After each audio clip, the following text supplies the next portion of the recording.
my review for the book The Conscious Loving, The Journey to Co-Commitment by Gay Hendricks. I have to say that this book is a core book. It just like, I think it should be introduced for everyone in the school to be able to have better relationships with themselves, mainly with themselves, and then with others. It just has opened my eyes for a lot of other relationships that I had in my life and how I have behaved and still am behaving.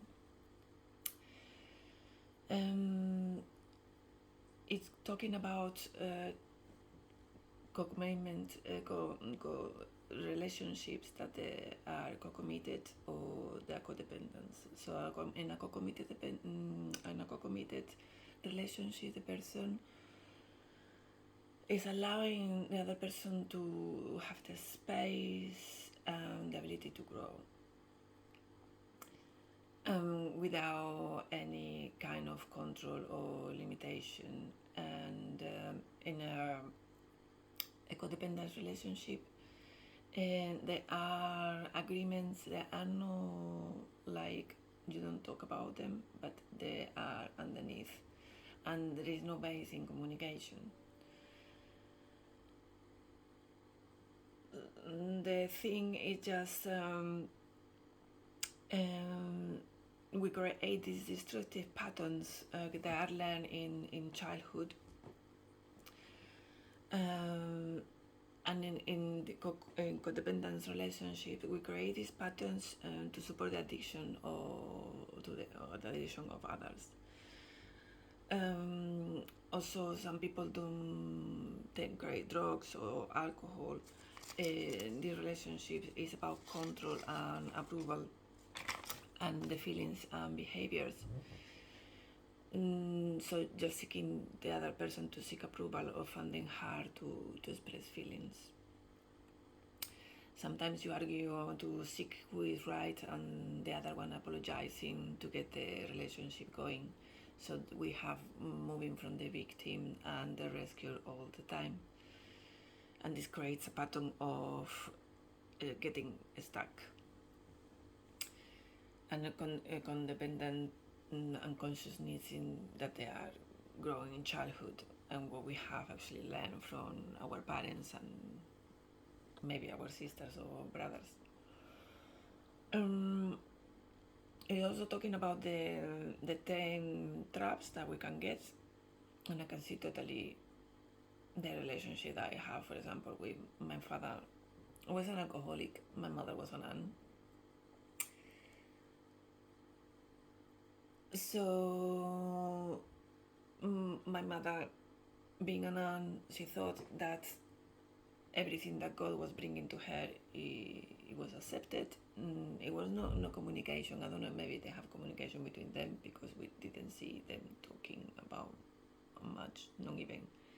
They didn't have any communication with us either. It was just like, after many years obviously together, there was a kind of relationship that they were just moving from not talking but understanding each other. And I have been trying to create these kind of patterns in my relationship with other people, with my partners, for example. Like my father was the supporter.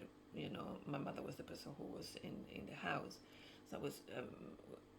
Although my father was a supporter, it was always the kind of tension in the family when he was in the house. It was just like very difficult to stay.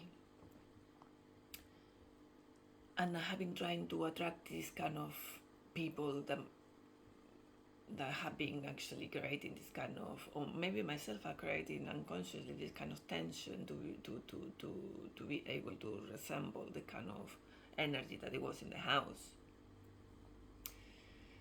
And also to create this kind of non-communication,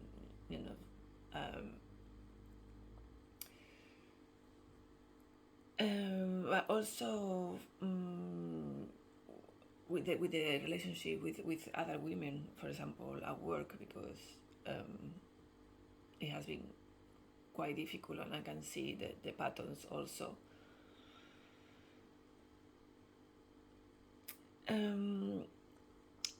So also one of the other traps is that I mess up when I going to have sex, and does it keep me always trying to improve myself. I mess up because I don't know if I'm going to avoid to failure, or is I'm messing up because the words of my father when I was a child. But it's always something in me that I'm trying to release this energy and to become more aware that I need to try to move forward. I'm trying to learn also to communicate with others about my feelings and to tell my microscopic truth. That is a little bit of the work that I still have to do. And I think we live in a world that is very unconscious. When you talk to people about how you feel or in your body, it's difficult for other people actually to understand. Sometimes maybe they're thinking that are you crazy for telling me how you feel in your body? When you're having a discussion, and but it's to be able to say my microscopic truth without accusing the other for something they have done that I don't approve with. And always to checking in the mental, to checking with myself, and not to say, for example, when I don't want to do something, not to say I can't, but say I don't want to do this, So it's just trying to avoid also this kind of it's just to actually to acknowledge that it comes from me. I am not going to give to the other person the chance basically of avoidance. Also the core feelings that the fear is the fear, the anger and sadness, and at the bottom of everything it comes from love. And it's all of that, and it comes from the sphere. It comes from the frozen, what it says actually in the book, the frozen fan. The depression is come from the anger. The guilt is an expression of mix of anger and fear, and the burden is keeping feelings repressed.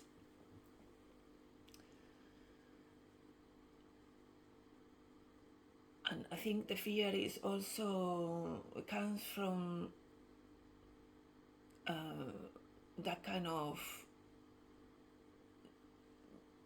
It comes from the bottom of this awareness that you have if you are going to get abused again. When you feel that kind of fear is when actually anger comes, and it's explosive. One of the things that it gets me also very much aware it was that I need to improve is to be able to love myself and my feelings, and to have the time to acknowledge this that I love myself, and I don't have to, because we live in this world that is so always running and always rushing. How do you have the time to think anyway about loving yourself? And it comes with the practice of always checking, is this actually the thing that I want to do? Sometimes we get stuck and we get in the traps of life, of I'm doing a work that I don't want to do, maybe. I'm actually not talking because expressing or communicating because I don't want to hurt the feeling with the other one, or I am scared that the other one feel angry when I am actually expressing myself. But this is also why if I don't express myself and what I'm feeling, I'm loving myself enough. I'm bottoming up my feelings, and when we bottom up our feelings, they can create illnesses because we are going over and over and over and over and creating more and more and more pressure in our bodies, in our mind, and this has to come out somewhere, from somewhere, and this is where it comes. I'm trying to acknowledge this, and for sure this is a work in progress. And always trying to breathe. Trying to breathe. And I will keep this book forever. Thank you.